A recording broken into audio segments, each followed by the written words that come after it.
Evening family, কেমন আছেন? আশা করি আপনারা সকলেই ভালো আছেন। তো আজকে আমি এসে গেছি বিয়ে বাড়ি।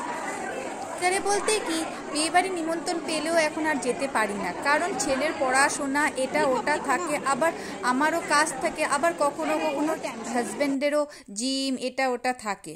অনেক সময় অনেক দূরেও বিয়ে বাড়ি নিমন্ত্রণ থাকে, আসতে লেট হয়ে যাবে, যেতে পারি না, কারণ ছেলের পরের দিন স্কুল থাকে।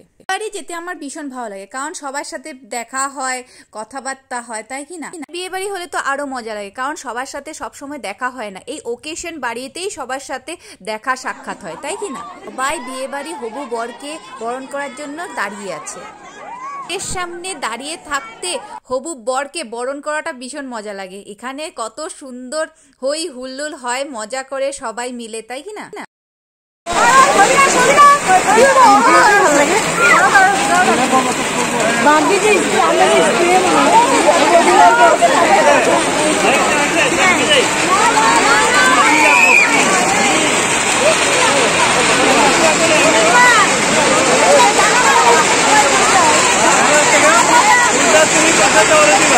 হই হুল্লোড় মাঝখানে মিস্টার হাব্বিকেও নিজের সাথে ফটো খিচার জন্য একটু রাজি করিয়ে নিলাম।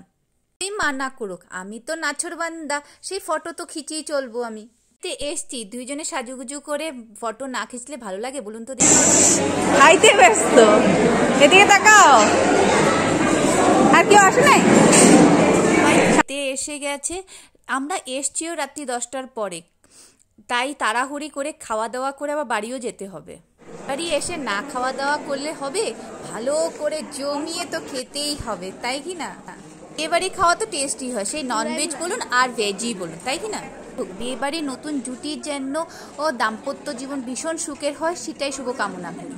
চলুন আজকের জন্য এটুকুনি। ভালো থাকবেন, ভালো রাখবেন, আর হ্যাঁ, আমার ভিডিওটা যদি ভালো লাগে তাহলে একটা লাইক দিয়ে শেয়ার দিয়ে পাশে থাকবেন। আর যদি কেউ নতুন পেজে আসেন তাহলে ফলো করে দেবেন, ফলো করে দিলে আমার নতুন নতুন ভিডিওগুলো আসবে আপনার কাছে তাড়াতাড়ি, তাই কি না? তবে চলুন, bye, have a great day, thank you for watching.